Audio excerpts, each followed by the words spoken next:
Good morning, everybody.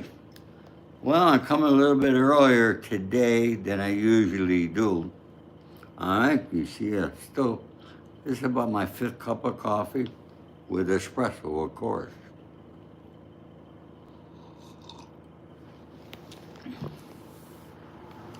Folks, good. Lindy, thank you for coming in, my friend. I appreciate that there. Let's get this room rocking and rolling to this morning. It's a gloomy day. It's like winter here. Okay, I don't know what happened. We had such gorgeous, beautiful weather, and boom, like that, it changed the winter. Yesterday I did, which I thought was a great video, and got a lot of views on it. Had a lot of people in the room yesterday. I call it a room. I had a lot of people here. Uh, Lindy, thank you so much, Lindy. I love you for that there. And you have, folks, you have no idea how much, when you hit that thanks button, it helps me. I gotta tell you, I looked at my video I did yesterday, and YouTube got it, ad unsuitability. I go, what?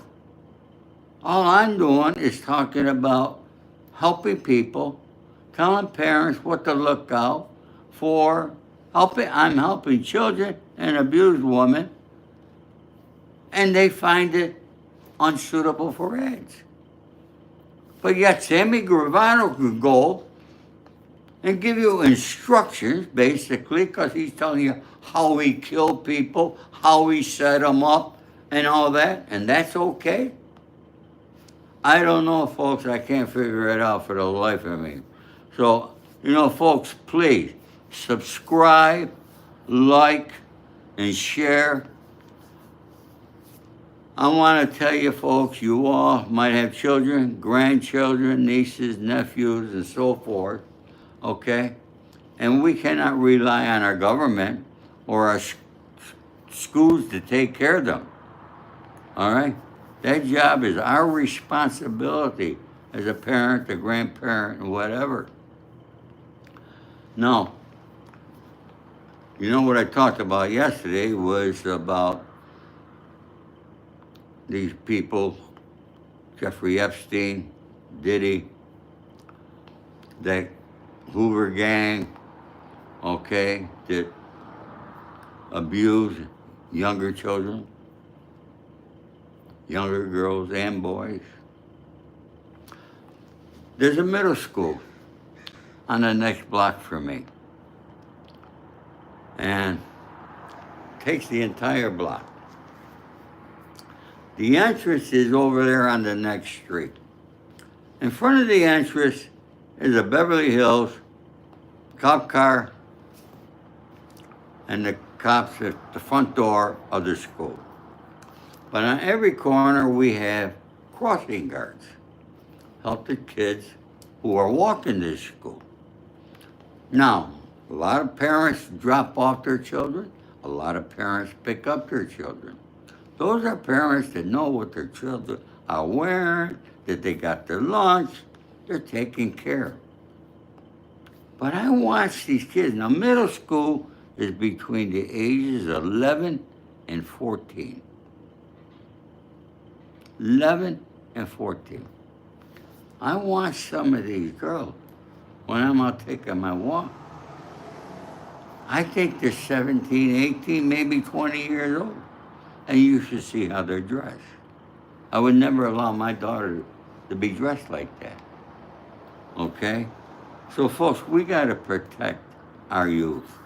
So do whatever you could. Don't rely on the government. Now, Harvey Weinstein, well, he just got found guilty. Again, in New York, he got a retrial, as you know. However, the jury was out and not believing one of the witnesses. Now, as you know, I had told you before, two of the witnesses reached out to me. That happened to be one of them. And I gotta be honest, I'm not gonna mention her name, okay? I didn't believe her. I seen something else that she did. But the other witness, who I'm going to be having lunch with a week from this Sunday, they did believe. And we'll talk about that. I can't really talk much about that there because her thing is still ongoing, so I can't discuss that. But don't think Harvey Weinstein was the first one in Hollywood. Don't think that Jeffrey Epstein or Diddy were the first ones who did what they did. There's already people in their positions doing it right now. Modern Minds, that's a good question. And I'm going to do a show on motivation, work ethics, what you can do to be successful. But that's to come, and that's for the future. And folks, all right? Thank you, Lindy. Lindy wouldn't let her daughter out like that. God bless you. Folks, we got to take care of our children. Our government's not going to do a damn thing. That's for sure. Okay? But let's talk about long before Weinstein, there was Louis B. Mayer, who co-founded Metro Golden Mayer Studios in 1924. 1924. That's 20 years before I was born. And I'm 80 years old. So that's 100 years, over 100 years ago. Mayer, the ground zero of this kind of abuse, had means, motive, opportunity, and that critical piece of the puzzle, the whip. The whip. If women didn't comply, he threatened to ruin their careers or those of their loved ones. Does that sound familiar?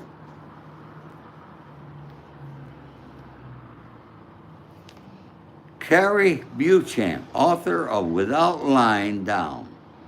Frances Marion and the powerful woman of early Hollywood, noted Mayer chased actress Jean Howard around the room when she said no way and went off and married Charles Feldman, the agent. Mayer banned Charlie from the lot. For a long time after, he wouldn't allow any of Feldman's clients to work at MGM. You see, folks, these are all wealthy people. Why is it with these wealthy people in powerful positions that are abusing our youth? I, for the life of me, cannot figure it out. Y'all know Marilyn Monroe. Let's talk about her. Marilyn Monroe was passed from man to man, president to playwright to center fielder. This is another instance like that of Judy Garland, where a star's talent and beauty and charisma added up to low self-esteem, drug abuse, and suicide in an industry that ate women for lunch. Yeah. Marilyn Monroe.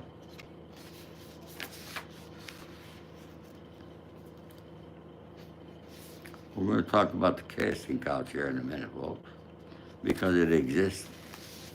It didn't stop with Harvey Weinstein. Okay?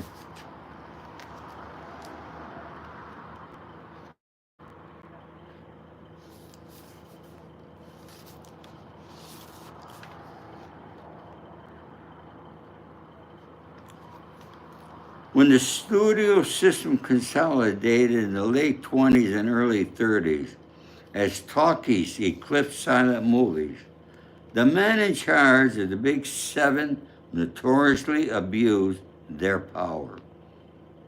Harry Cohn at Columbia Pictures, Jack Warner at Warner Brothers were abusive with a capital A. Meyer believes he built his studio brick by brick. It was his town, and he was the king. Did he say he's the king? Sound familiar?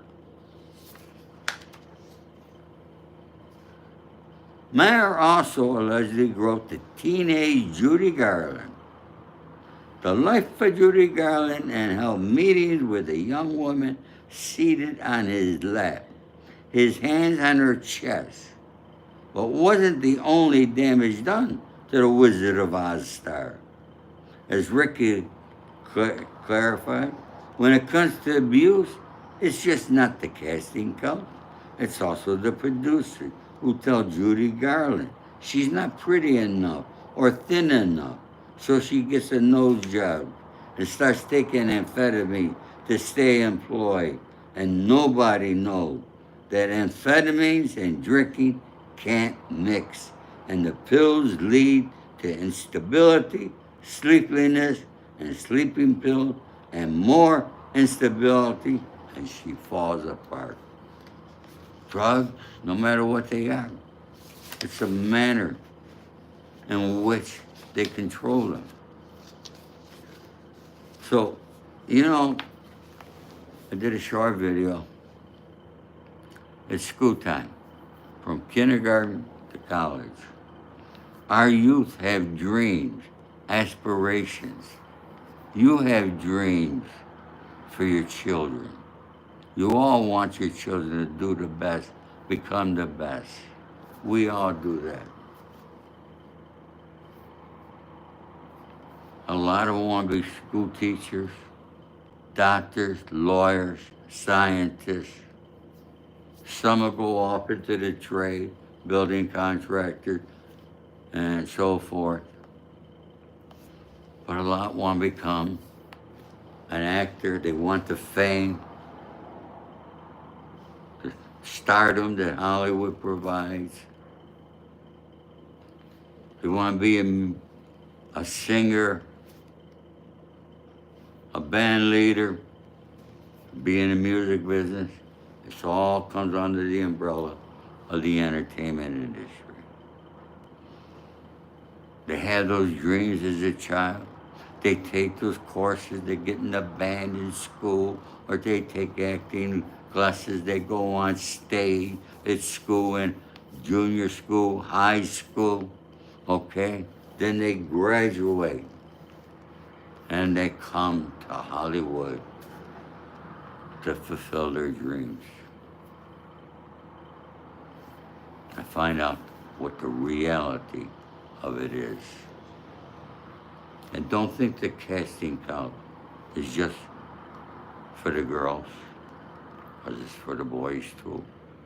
Yeah, you have those kind of people here in Hollywood. Folks, I'm the Hollywood Fixer, okay? You all know my book. It says, From Insurance Salesman to Hollywood Fixer.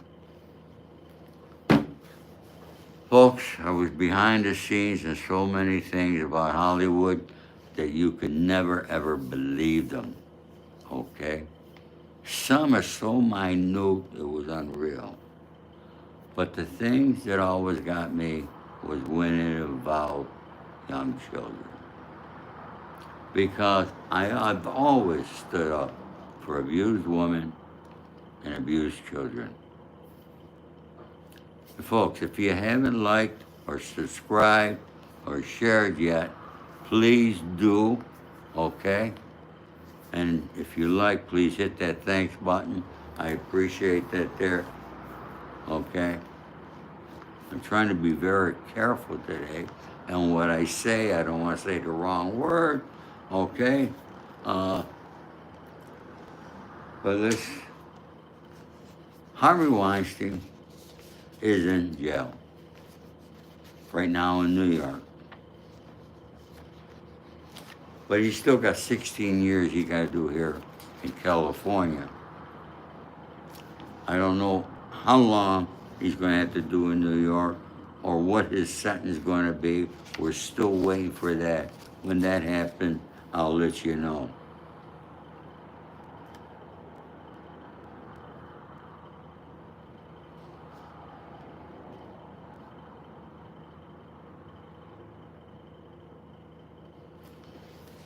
Whether producing The Artist, Shakespeare in Love, or The English Patient, Queen's Board, serial predator Harvey Weinstein has always had a knack for making powerful period pictures.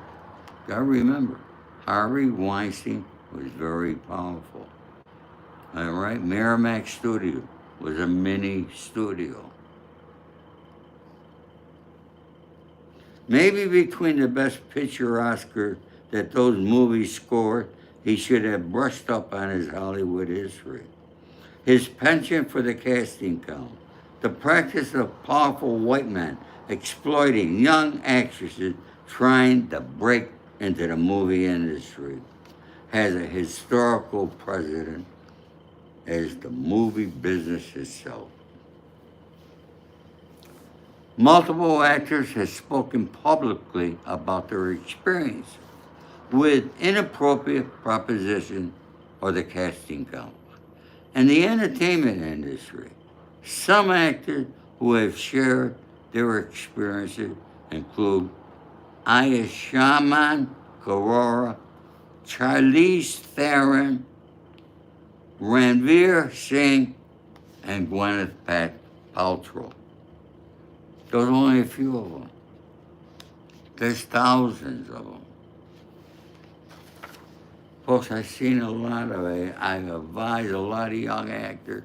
They come to this town. If I happen to meet them, okay, I give them advice on what they should be doing, how to do, how to get into business, okay?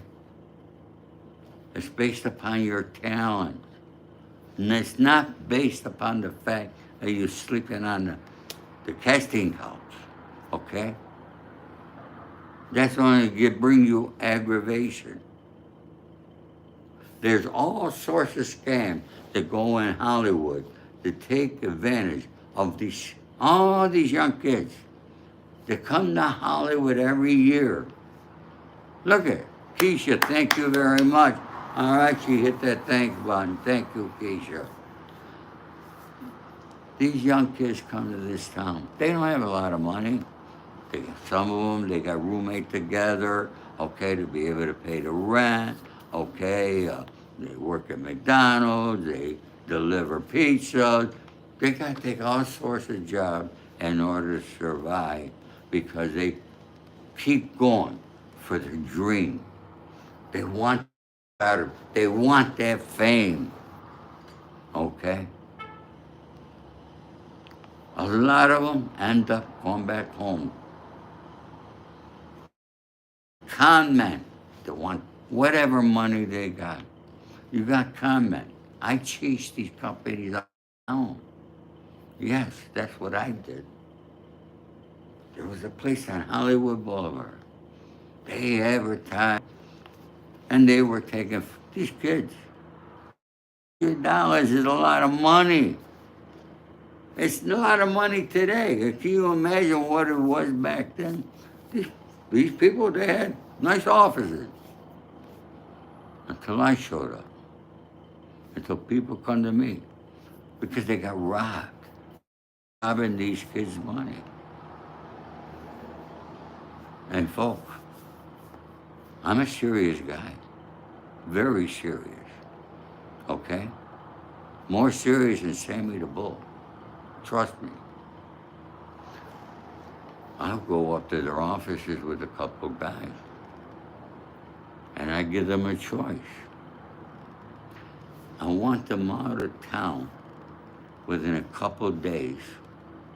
I don't want them in Los Angeles. They're not allowed here. And if they stay here, they're not going to like the consequences.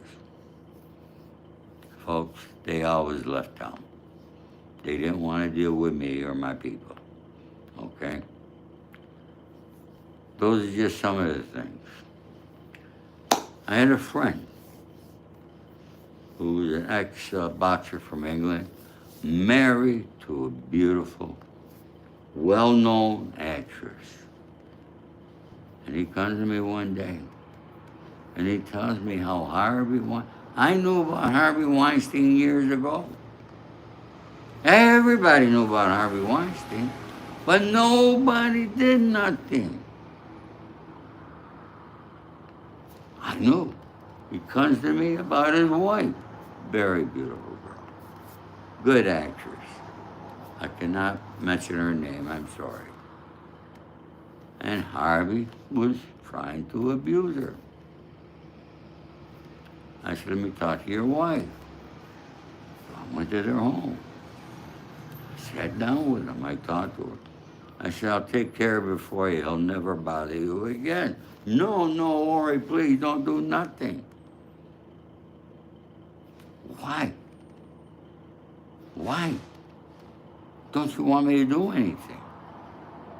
I could handle it. Now, handle it nicely, it'd be no problem. No. See, they're all afraid. These girls are afraid to say no. They got the fear because they still got that career mind of being famous. This girl was famous, but she didn't want to be tarnished with that type of thing. And that's how everybody else in Hollywood who was on that constant couch, that's how they are.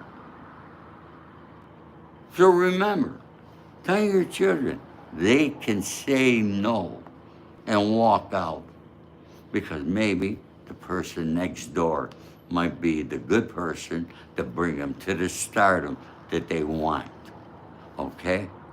There comes a time in life, folks, that we have to learn to say no. But we gotta stop this here. And you gotta protect your children, advise your children. You gotta be there for them. I hope that helps, folks. What are you gonna do the rest of the day? You know, I'm thinking here, it's only 9:21 in the morning here in Los Angeles. And I'm thinking about what do I want for lunch today? And you know what I'm gonna go eat? I'm gonna go get a McDonald's, their filet of fish. There's something about their filet of fish that I love. Okay, maybe I'll get 2 of them today. I'm in the mood. But folks, I wanted to share that with you. I've done a lot of things in Hollywood, a lot of things I don't discuss, I don't mention names. All right, in my book, I talk about Naomi Campbell, all right, how I stopped a stalker, all right. I've been involved with those who were involved in drugs and brought them to drug rehab and, you know, situations I had to handle with famous actors and their wives and what I had to do during when they filmed the Valachi papers. I had to go talk to the actor there when they did the Brinks job in Boston, across 134th Street in New York. I did a lot, folks. I made a lot of things happen without my name ever being known. And that's the way I try. Okay? Black Delilah, that's a good question. Okay? Heather, I made money when I did things. Don't think I don't charge those people with money. Okay? I don't handle these favors for nothing. For the young kids, all right, that I did free on my own, okay, because I don't want to see them abused. But when actors, actresses, studios, their lawyers, their agents called me, oh, I charge, okay? I get money, I get paid, okay? Otherwise, why am I going to leave the house if I'm not going to get paid, okay? And I got paid handsomely.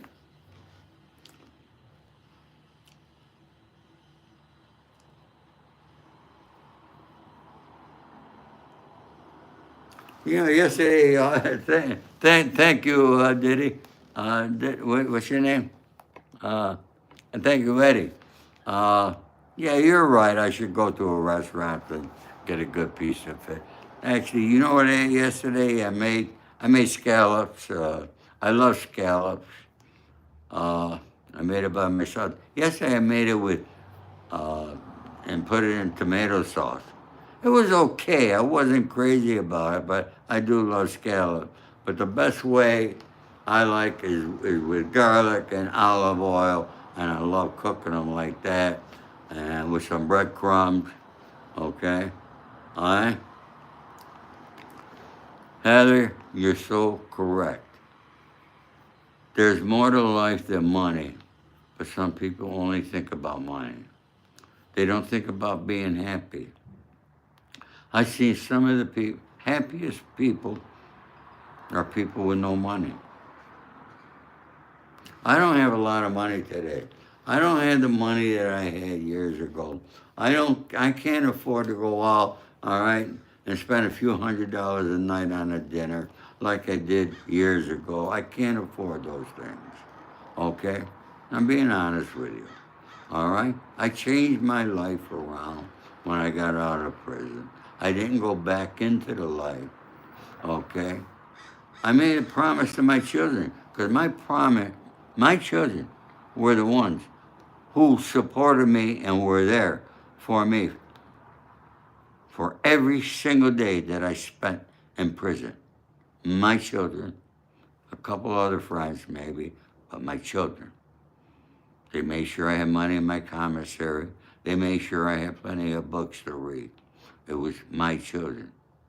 And when I got out of prison, my son says, Pops, we're always there for you. But if you go back into life, we're not going to be there for you. You go back to prison, we will not be there. And it was my son, Anthony, who taught me how to be grateful for what I have. I don't have much, but I'm grateful. I'm grateful for my children, my grandchildren. I'm grateful for all of you people. You have no idea, okay, how grateful I am that I'm allowed to come here, give you folks some of my wisdom, some of my life experiences, and other things, all right? I know that I do help some of you, okay? And I consider that a real honor and a privilege, and I thank you all immensely, okay, for supporting me. I always try to give you the truth and factual information, okay? Sometimes I make mistakes on my prediction, which I predicted Diddy would have been found guilty on the RICO. I was wrong, but I tell you I'm wrong, okay? So no matter who we are, we're all human beings. We're never right all the time. We all make mistakes. But there's a big difference between me and Diddy. You see, Diddy has not taken full responsibility for what he has done. And here he is. I'm going to be a counselor to abuse. I don't know any abused woman that would want to be within 100 yards of Diddy, okay? Let alone have him counsel them, okay? And the judge knows that too. This judge ain't stupid.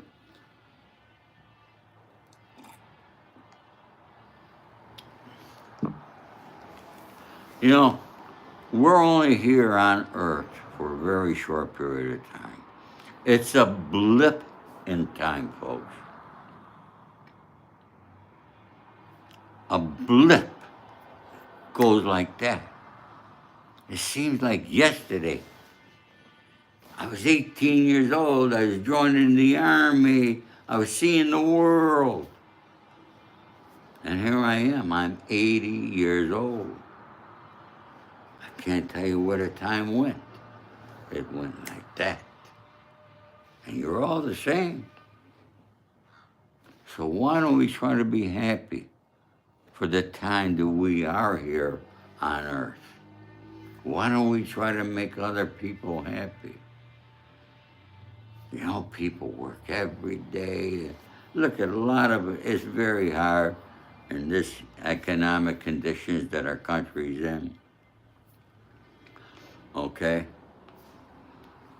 People are just worried about putting food on the table for their family. It's not easy, folks.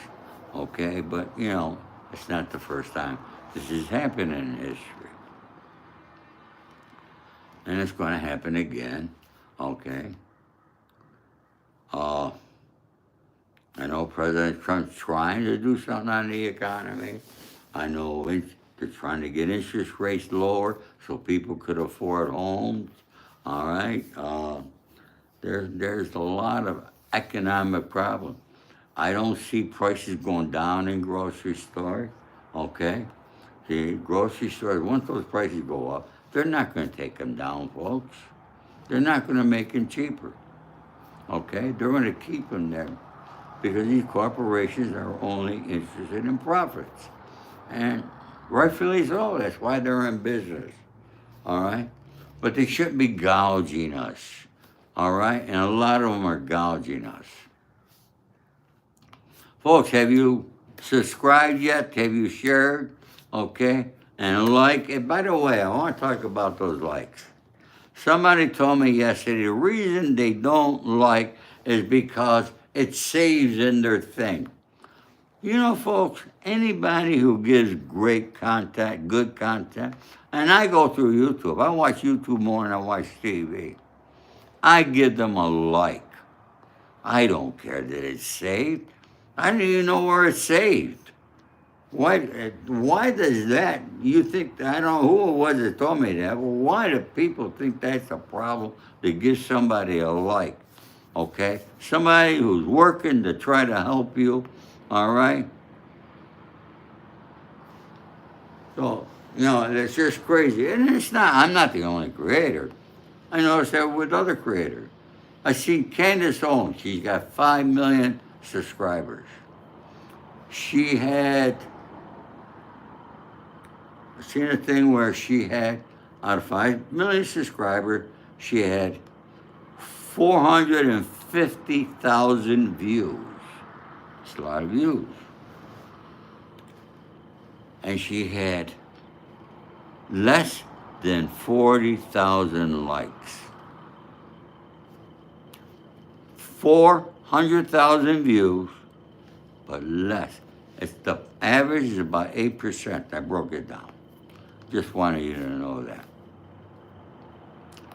That help? Anybody got any questions here? Let's take a couple minutes for some questions.